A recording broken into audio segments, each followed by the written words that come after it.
Howdy folks, Keywii here, and welcome back to Ace Academy. That's the one. I'm like, I don't even know. I don't even know. Nikki said, well, she already said it, because the thing. Dance team, they'll maybe run for school student president. Yeah, I'm so impressed that they got voice acting for this game. It's awesome. Wow, it sounds like you had a pretty productive day. She quickly checks the pasta and nods. Definitely. I'm a little disappointed they don't have a cooking club, but that's okay. They offer a cooking class, which I'm taking. Soon, I will be an expert in Japanese cuisine. Are you sure? There's a lot of culture behind that. Japan has, like, all of the culture. Maybe you can start the cooking club. Also, I've never heard of a cooking club. It's not a thing. Oh, maybe. I begin to set the table for 3 when Nikki shakes her head. Didn't you see Uncle Kaito's text? He'll be home late tonight. Huh. Haven't been checking my phone. Also, Seiko sounds like it could be a Japanese name. I accidentally picked the most amazing fucking name of all. Soon the tablet is set, and both Nikki and I have a full portion of pasta in front of us. How was your first day? Oh, that's pretty all good. I mean, I managed to join the team, which is pretty lucky considering only one team was looking for members. That's good. What are your teammates like? They're a bunch of fucking crazies. I mean, they're all pretty distinct. One girl is slightly terrifying, another girl is slightly too quiet. She always talks on her phone. The terrifying one is the quiet one. Kind of forget she's there. And the guy who recruited me, well, he's a special snowflake. I'm not sure I believe that you're the most normal person there. I'm a visual novel protagonist. I'm very boring. So it sounds like finding a team today was super important. I mean, yeah. The qualifier's on Friday. But that's in 2 days. Yep. I know, everything else, everyone else knew this in advance in 4 teams over the summer. Well, that's not really fair. I mean, I'm aware of that, but it only really applies to us. Yeah, but that's fine. Sounds like you've had quite the day. I did. It was quite a day. It was, in fact, very much a day. Conversation continues and eventually lulls it to a natural close. Soon both of our plates are polished clean. We talked about nothing except going back home. I am so full. Who told you to be such a pig? Well, I mean, most women, they said I was one, so I'm like, I guess I'll listen. Help her with cleanup. I think I'm going to relax for a bit, then go to bed early tonight. Yeah, me too. Good night. Night. Enjoy your slumber. We part ways and I head into my room. It's too early to go to bed, so I start the process of getting a parking pass. Why didn't you do it at school? Who knows how long it'll take before they mail me one, and I'd like to get it sooner rather than later. I log into my log into my WeBlink and find the documents to request a permit. It takes me longer than I expected to fill out all the paperwork, and it leaves me exhausted. Good thing it's bedtime. Crawling into bed, I close my eyes and soon fall asleep. Only permit pass holders may park at all, anywhere, in any way. The sun shines through my curtains and across my face. You don't have curtains. Keep my eyes shut and turn over the bed, trying to force myself back to sleep. But the more I try to return to sleep, the more awake I become. I've had those days. Recently. What time is it? Clock flashes 6:30. I still have another half an hour before my alarm goes off.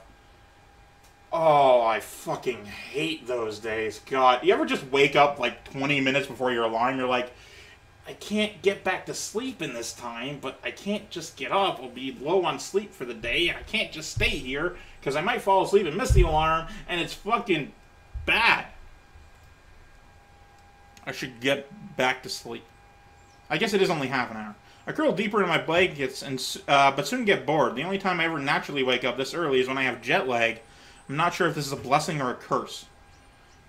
I mean, I was going to say something along the lines of how do you know what jet lag would do to you on a regular basis unless you fly regularly, but I'm like, you have a Japanese relative. It's easy to assume that you would fly there at least once in a while.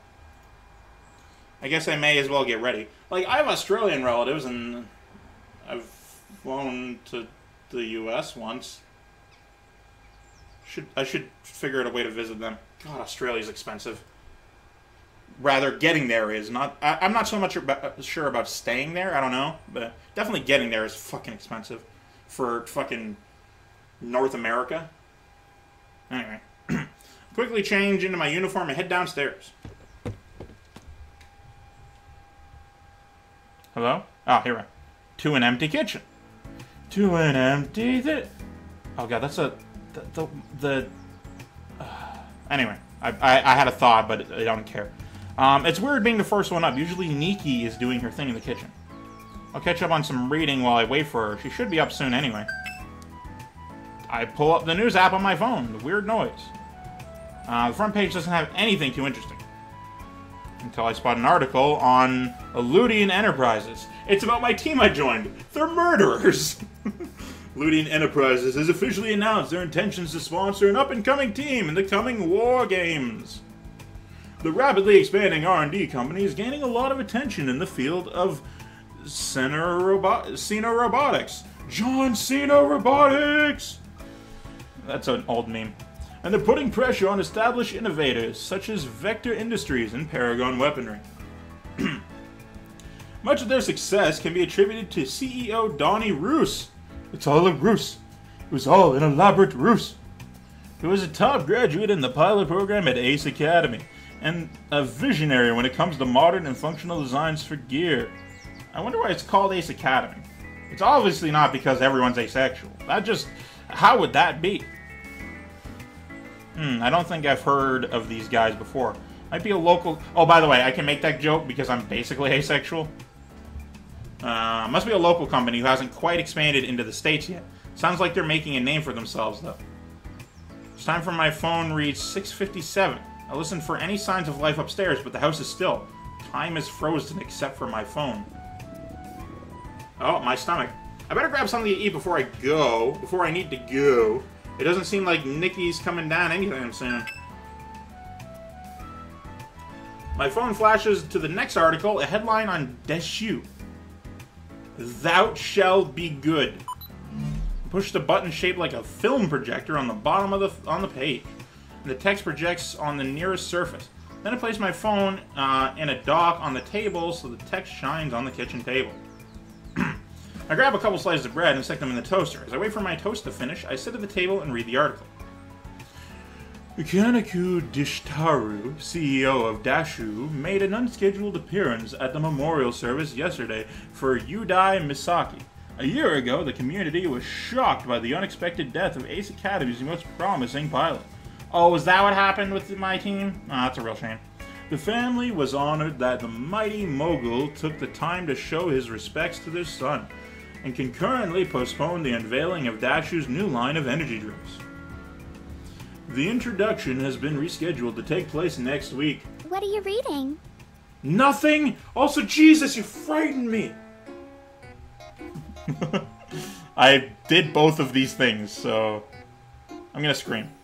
Ah! Ah! I'm surprised I nearly fall off my chair as I turn towards her. She looks at me strangely. Jeez, what's your problem? I didn't fucking expect you. You scared me. Why? Were you looking at hentai or something? Just because we're in Japan doesn't mean that's what I'm going to look at. I'm going to look at normal porn. Which for me is a literatica. What? No, of course not. She laughs at my horrified expression and walks past me. I know. You're reading the news. I can see it on the table. Boring. You know that makes you officially old, right? Only old people read the news for fun. Oh, I beg to differ. There is a slew of people on the internet that read the news specifically to fucking rant about it. Making glances at my toast, which had popped up while we were talking. Your toast is burned.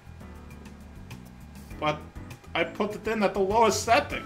This toaster is powerful. What? I leap out of my chair and stand beside her. It's not burned. She looks over to reveal the dark side of charcoal. Oh.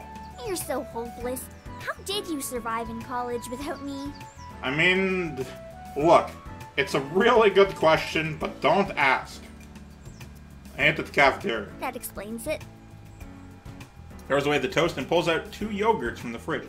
Man, the cafeteria is fucking expensive at my college. My God, you cannot live off of that food. Well, since you botched breakfast, we'll have to make do with a quick snack if you don't want to be late.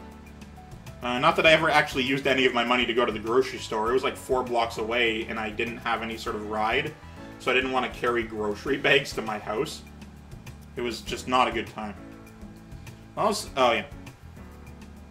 I accept the yogurt she hands me, and we both finish them in record time. Then we grab our things and head out the door. Are you able to give me a ride today? The bus yesterday was so crowded. I mean, I could, but also I go so fast you'd die. Sorry, Nikki, I'm not taking my bike today. I don't have a parking pass yet. Oh. How long will it take before you get one? I'm not sure, but hopefully soon. Well, for the sake of your sanity, I hope it's not too long. Right? Thanks, I guess. Nikki laughs. See you later, okay? Yeah, okay. Yeah, I'll see you. She waves and heads for her bus stop while I head for mine. At least it's a nice day to be waiting for the bus. The stop is a bit crowded. I lean up against a shelter as I wait. I don't see one. The bus squeals to a halt in front of me only a few minutes after my arrival. That's an awesome bus. Oh, there's so many side seats here. Why isn't it just a bench? Follow the other passengers on, scan my ID, and search the rows for a free seat. Because, like, I live in a city with a great bus system. There's fucking buses everywhere all the time forever. They got benches and shit. You don't just have... And, like, it has specific indentations, but it's not just seats. I settle into the first seat I find and grumble as a large man sits down beside me, crushing me against the window. That isn't how it'd be in real life. You don't fucking... People on the bus try and have at least a minimal amount of space between touching each other if they're able to handle it.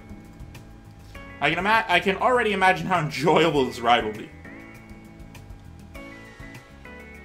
Yeah, like, if I sit down beside someone, it's only if the bus is already crowded, and only if I'm able to slightly avoid touching them. Luckily, it isn't a long ride, and I'm at school before I can complain too much. The background change, that's nice. That's a nice touch. Pull my schedule on my phone and check my first class. Gear Arsenal, 201. The building isn't too far away, either. I soon reach the building. Apparently saying it either is not normal. I learned that recently. I'm like, to me that both of them sound interchangeable. Well, I mean, not interchangeable, but you can use either one for the same situation. Or different situations or whatever. But no, apparently either is correct and either, well, not correct, but the way people say it now. They say either and not either or neither. They say neither, which I use all 4 of them in certain, anyway, it's just weird. I don't know. I learned that recently. Classroom is about half the size of the lecture hall for piloting 101 class. For some reason, this is a comfort to me, probably because it reminds me of the class sizes at CINY. Take a seat near the back of the room just as the professor enters. Relaxing. Good morning, class. Welcome to Gear Arsenal 201. I'm sure you're all tired of hearing the same welcome spiel, so I won't even bother with it. Instead, we're going to drive straight into the material. Awesome. Question. Who can name one of the leading companies in gear weapon manufacturing? 4. Paragon Weaponry. Oh, because I'm amazing and smart. For a chance to answer, another student chimes in. Vector Industries! Sorry, incorrect. Paragon Weaponry. Very good. Why isn't it Vector? Vector deals with thrusting and maneuverability, whereas Paragon deals with weaponry, hence the name Paragon Weaponry. Their recent area of study has shown that... He goes into the details of Paragon Weaponry's R&D and the future of beam weaponry for the remainder of class.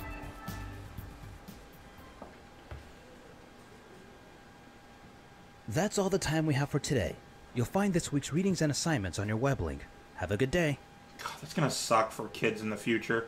They have to fucking get all their homework from online instead of being handed it to them. Soon to scramble to collect their things before hurrying out of the room. I think I'll go to the hangar. The class has inspired me to go have a proper look at my gear.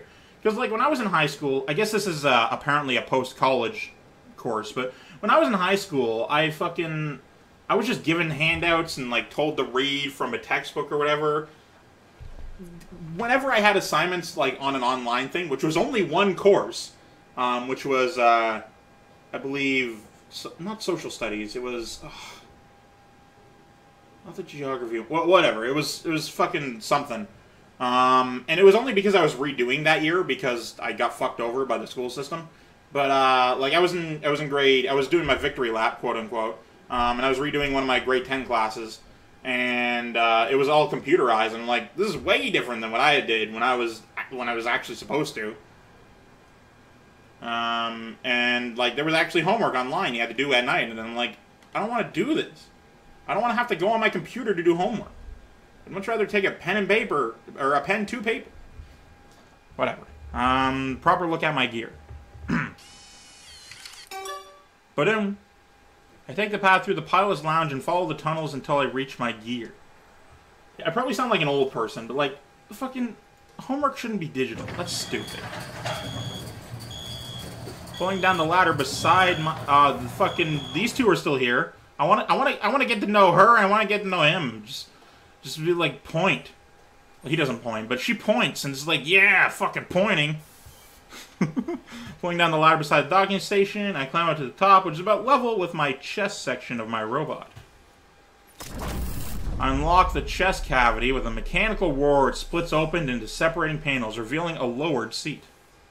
Easily hop into the seat and breathe in the comforting scent of,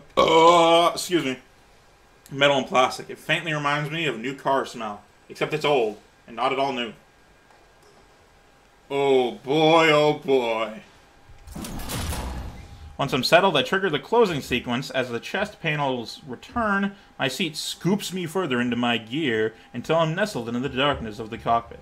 I've never been into giant robots, despite everyone I know doing that, but this is neat. This is cool. I get to be inside, and that's awesome. Ooh, initializing, huh? I initiate the boot-up sequence. The cockpit throws... I cannot read. A faint red, then flickers into life, and I can't help but smile at the familiarity of it all. The bright glow of the panels illuminate the interior until there isn't a trace of shadow left. Statistics blink around me in a series of rapid numbers and diagrams. I gotta ask my roommate about this. He plays a lot of MechWarrior. Gear initialization sequencing. Oh, complete. man. Reminds me of Subnautica. It's just like, initialized. The familiar voice of my gear feels like a warm welcome from an old friend. It would make sense. Oh, I gotta up my IQ. Fucking Chinese parents game. Eagle, please run a comprehensive check. System in progress. I know the system is in progress. Use it to make a check. Nothing to do now but wait. The lights along my display pulse with changing colors as the cheek progresses. It flows through warm colors, red, orange, yellow, before illuminating the cockpit with a bright green. All system functions normal. Nominal. Unknown docking station detected. Yep. Register at the current dock as home station. Completed. Recommendation. Please update system calibration configuration. Oh, is this going to be a tutorial? I got like 2 minutes left in this episode. This is recommended all the time. Whenever we change locations, Eagle will request a recalibration of the system. Even the slightest difference in air pressure can trigger on inaccuracy. At least the process is easy. All I have to do is make sure I correctly follow sequential number order so Eagle can achieve the necessary internal calculations. Yep, this is going to be a tutorial. Alright, start up the process. Don't do that. Calibration sequence initiating. Give it a few minutes as Eagle automatically adjusts itself. Calibration successful. Nice. Perfect. Everything seems to be in order. Oh, am I not doing a tutorial on how to use the robot? Good. I don't want to the fucking 3D sections of my visual novel. Oh, it's dark now. After one last look, I shut down my gear and unlock the chest cavity again. I burst open like a chest burster. Once I hop out, the panels slide back in place until I hear the faint click of them locking. As I turn towards the elevator, I spot Sho waving at me. I nimbly make my way down and stand beside him. Okay. Mr. Broseph! That's a fucking stupid name. Stop talking to me. Hey, how's it going? Good. Is this your go-to hangout place? This is the second time I've run into you here. This is actually only the third time I've been here, so... yes. Heh, I guess that's starting to be. What are you doing here? I just thought I'd pay a visit to my gear. It helps when I keep her company for a bit. Keeps her spirits up. Nice. That's why I only go for male gear. Her? You mean a girl? But that'll have to be it for this one. Thank you guys so much for watching. I, of course, am Keywii. Even great too, and you have yourself a delightful day. And goodbye!